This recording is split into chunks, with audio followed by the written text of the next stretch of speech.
Hey guys, it's Nicole. I've got a little bit different of a video for you today, and let's just call this your PSA for all the scrapbookers out there that are like me, and don't put your layouts away. Don't do this. Look at this. I was too lazy to go get a ruler, so I'm just showing you a quick shot of my water bottle next to my giant stack of layouts. And I'm just going to kind of do a quick video and show you sort of how I tackled most of this stack of layouts. There are some that I still need to put away, and I have yet to do that. Mostly ones that I need to sit down, go through my photos, and just add the date to the layouts.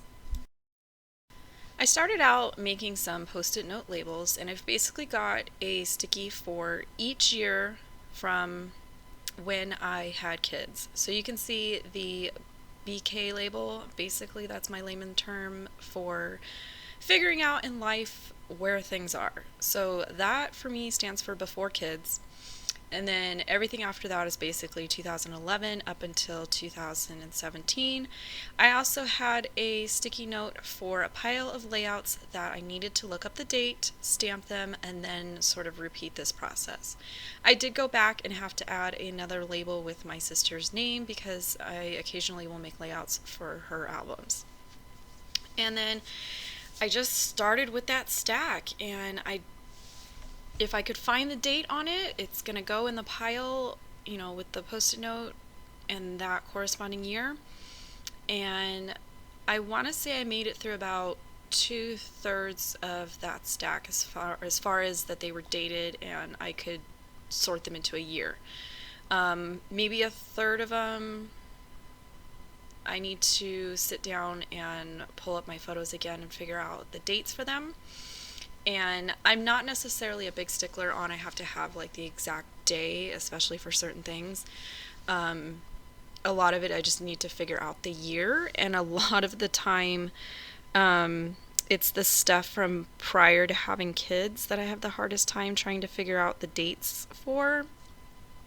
I think it's just because once I had kids, I could tell based on the picture and the time of year and what we were doing in the photo. I could kind of guess at what year it was just based on the age of the kids and that kind of thing. Photos from before we had kids, those are a little harder. So luckily, not luckily, I don't know which way to say it, but I don't have a whole lot of layouts done from before I had kids, so don't have too many of those to go back and look. And this was just something that I decided to go ahead and tackle on the weekend one day. The kids were busy upstairs. My husband was scrolling through Netflix trying to find something for us to watch. I think we had just finished a series the day before, so he was kind of scrolling through trying to find some options. So I just decided that I would take some time to go ahead and do this while I had the table to myself and nobody was sort of bugging me with their wants and needs and complaints and all that. And I had intended to tackle this throughout the year. Whenever there's challenges on the forums that I participate on, one of my friends almost always volunteers to do a challenge. I think she calls it Cover Girl. And it's basically, you post a picture of the layouts that you need to put away, and then you post a picture after you've put them away. And all year I had intended to go ahead and do that. Here I was just showing you that I've got everything sorted into the different piles for each year. And then now I'm going to just kind of take albums and stick them into page protectors and very roughly file them away. I desperately need to get some more empty albums because some of these are very full and I don't like to keep them that full. And typically my goal is to try to get each year into 2 albums, especially the years after we had kids. I just took way too many photos and we just had a whole lot going on. I feel like more than 2 albums. I'm looking, long term of where am I going to put all these, which that just sort of starts to make my pulse race. So, going back to what I was saying, I had intended to participate in the CoverGirl challenge throughout the year, every time my friend posted it, and I just never got the time to do it.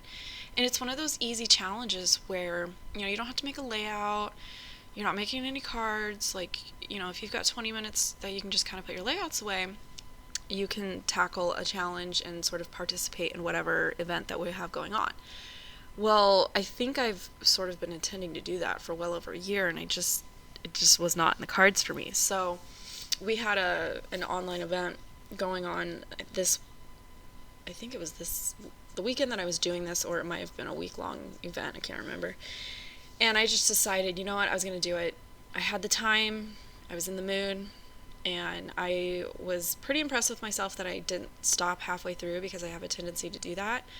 I kind of stopped in a place where, I didn't have a ton of stacks of stuff that I needed to sort of keep track of. I just have a stack of layouts that I need to look up the date. So for now, those are just going to go back into my stack of done layouts, and I'll just put a note on top that everything from here down, I need to look up the date. And then I need to sort of cruise through and either catch a sale on albums. I keep going back and forth between the Paper Studio brand from Hobby Lobby. I like. They're, the faux leather. You can find them in black all the time. You can find them on sale for half off, and I had been buying the Paper Studio brand sheet protectors as well, because I could get, a giant pack of sheet protectors for $5, and I could get an album for $10. However, I don't know if you guys can tell in this right here that they're kind of bowing a little bit, and I think it's just because they're not quite as sturdy on whatever sort of cover board they have underneath all that stuff, but they are bigger than the We Are Memory Keepers ones. So I'm kind of torn between, I guess, which brand I want to go with. I pretty much only have maybe 5 of these albums between the Paper Studio and the We Are Memory Keepers brand, so at some point I need to figure out which is going to work with me. I need to get another We Are Memory Keepers one and figure out if I can fit 1 year of layouts in 2 of those albums, and then I need to kind of take both albums and fit them into the cube storage that I have, and just, I guess, go from there and figure out which one's going to work better for me. But yeah, that was pretty much it. Like, I went ahead and reused those post-it notes because I'm sort of just cramming everything into the albums that I do have available to me, and make it a little bit easier for when I, get more albums that I can come back and split them up. So just wanted to, I guess, share my process of how I handled this and remind you guys to not be like me. Put your layouts away.